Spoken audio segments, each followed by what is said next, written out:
Good morning, fellow friends, fellow haters, whoever you are. Hi, you bunch of trolls. How's it going? We're here in, where are we? We're in Quebec. Saint Jerome, Quebec. We're going to be headed to Saint Adele now, half hour down the road or so, a little under, and deliver some more stuff. And then we're going to head into Montreal, and we got one more delivery around Montreal, and then we head somewhere, I don't know. There's 9 drops on this load.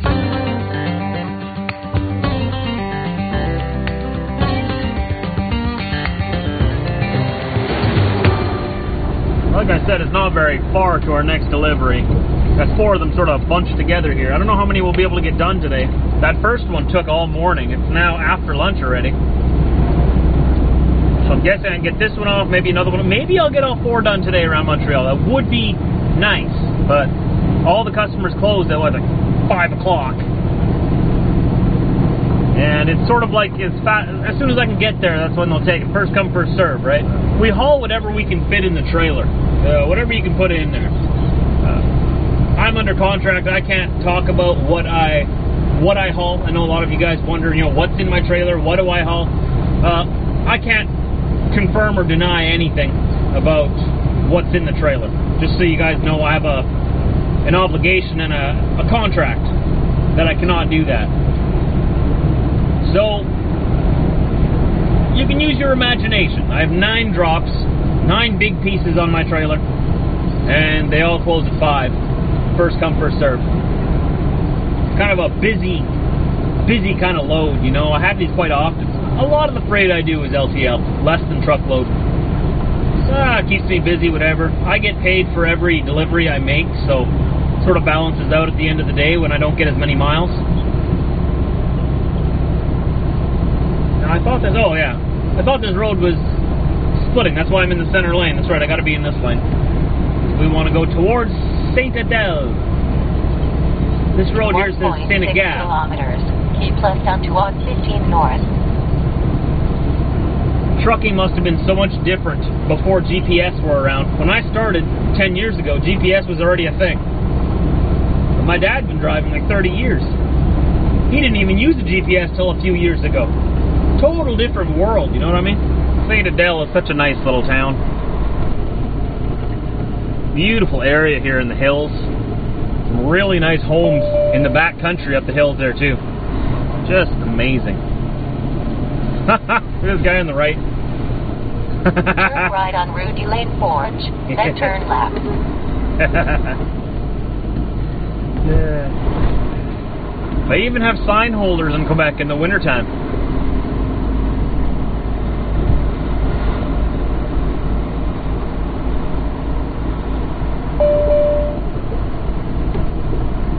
I really got to learn French.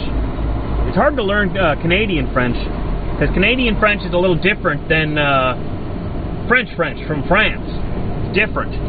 So, I mean, you could learn how to speak French, but anything you order online... Oh, hush, hush. Mandy, you don't know what you're talking about. I'm the boss.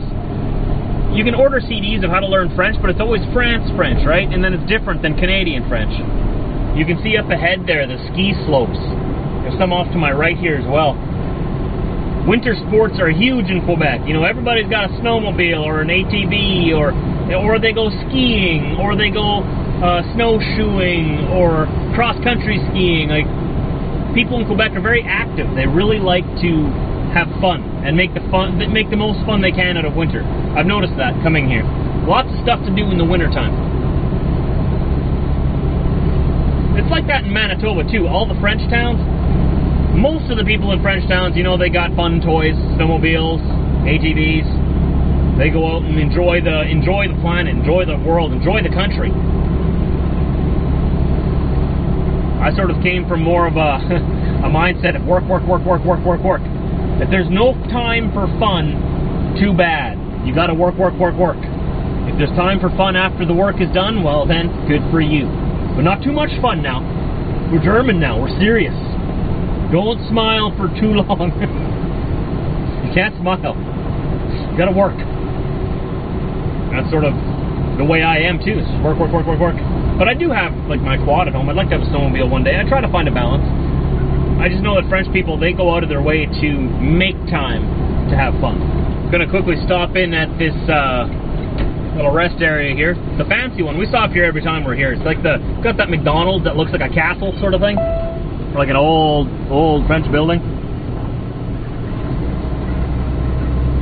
Quebec's got some really nice rest areas. 15 south. No, man. We're going to go get ourselves some Timmy's first. Quebec's got some really nice rest areas, just like Ontario, but it seems like Quebec and Ontario are the only ones that really do. And the Maritimes is pretty good. I'm just saying, Western Canada's a little behind, I guess.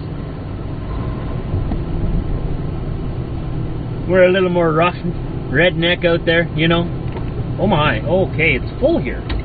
Okay. Alright then. Is there a spot for me? Hello? Any spots for Trucker Josh? Was that guy leaving, or is he just pulling forward? I think he's actually leaving. Yeah, this is the truck parking here. I've slept here a couple of times. Oh, he's coming back, isn't he? Oh, dear. They got busy here fast. Trucks are lined up out onto the road almost. Nice. Need to make a few more truck parking spots there. Sort of the same thing I always say about Ontario. You know, both Quebec and Ontario, they got really nice rest areas. Like, the facilities are really nice. But there's never enough truck parking. You can't make a massive rest area like this with like a gas station, convenience store, McDonald's, other restaurants, Tim Hortons, and then only make space for like 4 or 5 trucks. You can't do that. That's not fair.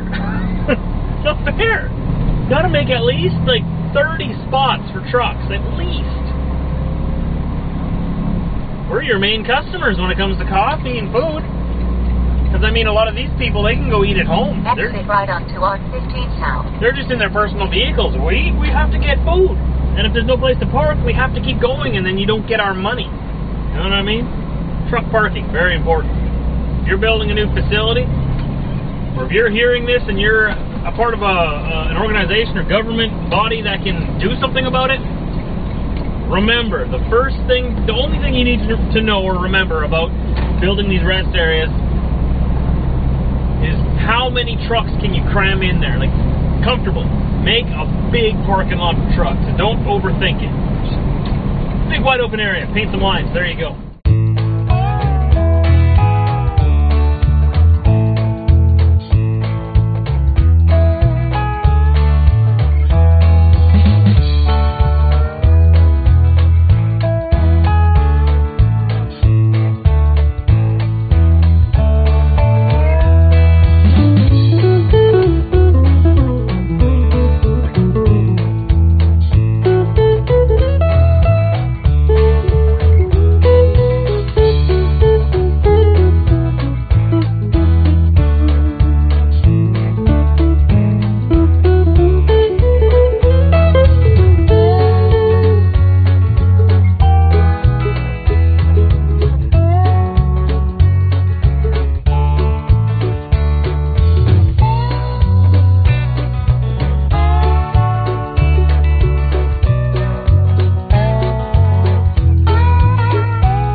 Down towards Sherbrooke, Quebec right now. Smaller town, smaller city, southern Quebec near the American border. There's a petrol pass there that I saw on Google Maps that has about 6 parking spots. Hopefully there's one for me when we get there. I gotta go down to the next town south of there, Kodiak or something like that. Gotta go there for tomorrow morning, and that's just down the road, so this is the closest truck parking I could find, and if it's full, gonna have to use my imagination and figure something else out, you know what I mean? For now, we'll get out of the Montreal area here. There's way too much traffic and the roads are weird. They're just built unique. I'm not used to this kind of roads, I guess you'd say. They just don't make sense to me, but I also can't read any of the signs. Like that up there, I have no idea what that says up there. That could say that, oh, the bridge is out, up ahead. If you keep going, you'll die. I wouldn't know. I don't know what that sign says.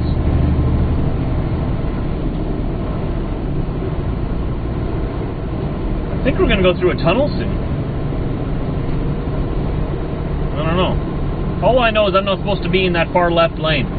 Because there's a picture that says no trucks in that lane. That's all I know. Like this here on the right, there's something about a tunnel. This white sign here. Tunnel La Fontaine. Something about propane and gas cans. How dare they use a white sign? Bunch of racists. What? Why is the sign white? It's a symbol of white supremacy, isn't it? Roads are so bad here in Montreal, but I say that about a lot of cities, so I can't really say this is anything special. Sorry, Montreal, you're not special in that way. But you gotta be careful putting up all these white road signs, you know. Some people are gonna come along here and get the wrong idea and totally misinterpret what you're trying to say. I know you were trying to say that you shouldn't take too much propane through the tunnel, but it was on a white sign, so you're obviously saying that white people are better than all other people because it was on a white sign. So, careful, careful. Don't do that. Alright? Or otherwise you're a white power guy. Turning on to Auto Route 30 here. Sort of sounded like Kermit the Frog. Turning on to Auto Route 30 here. The letter for today is the letter A. Apparently I do a good Kermit. I don't know. I don't think so, but that used to be one of my nicknames when I worked at a different place in Winnipeg. They used to call me Kermit because apparently I sound like Kermit the Frog. But whatever, I like frogs. Nothing wrong with frogs. Kermit the Frog here, broadcasting live from Sesame Street Central. Today's letter is letter A.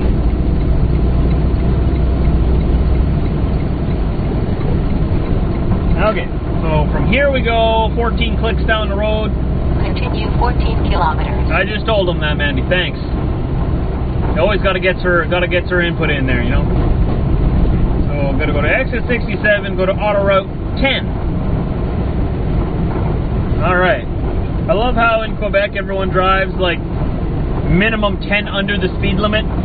Sometimes 20, 25 to 30 under the speed limit. Well, I figure we may as well go inside and see what's in there. Seems pretty dead here right now. Diesel, you hold the fort, okay? You hold the fort. Hold the fort, good man. I'll be back. Oh, starting to fill up a little bit more. I mean, none of these people were here. I'm parked way at the back over here. But none of these people were here when I got here, so apparently it's more of a popular place than I thought it might be. Thought this was better stopping here instead of risking, you know, there being a spot for me at that Petro-Canada in Sherbrooke. There's only like 5 spots there, and here there's got to be a good 40. This is a proper rest area. Lots of parking, you know, except for these parking spots here. They're too short for trucks, for semis. Apparently they're just for buses and RVs and stuff, but okay. Alright, I get it, but you know they're going to fill up with trucks, right? And you know you could haul your snow away to open up more parking, but I guess you don't need the parking. I guess it's not a big deal. Not a big deal. People in there are so nice. So nice. You know what? I've been realizing this more and more since Brit came with me on the road. I miss her. She's at home right now. I've been talking to her online, though. And she stayed home to get some wedding stuff done. She went shopping for bridesmaids' dresses today, I believe. Or fittings or something. She went out with her sister, and they went and did that. And yesterday, I believe she bought her wedding dress. Or ordered it anyways, with her mom. So that's pretty cool. Getting a bunch of stuff done at home, right, that we need to get done. And I'm out here working. So I miss her. One thing I've realized when she was in the truck with me, she's more social in person than I am. I like making videos online, getting my whole thoughts and all of my everything I have inside. I get it out to my camera and then out to you guys after that. In person, I'm more of a quiet person. You know, I'll sort of be in the back row most of the time, just watching people. If you come and meet me, I'm totally cool if you guys come say hi to me, but I'll probably shake your hand, and obviously I'll be as friendly as I can. I mean, you guys are awesome.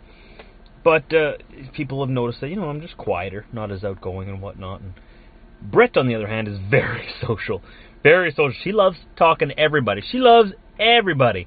Just overflowing with love for people in the world, right? And she just wants to make friends everywhere we go. And me, I'm kind of like a solitary guy. I walk in there, like I just walked into the store over there right now, and I had a mission. I went in there to get food.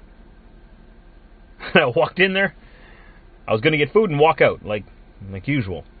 But being in there, I was sort of thinking of Brit and being like, you know, she talks to people more often. So I decided I would talk to the cashier, the guy who was in there, because he greeted me in French. And then he realized right away that I didn't know French, and he politely changed over to English. And I asked him, you know, I didn't have to say much, and you already knew that I didn't speak French. Like, do I have like a big E on my forehead that says English?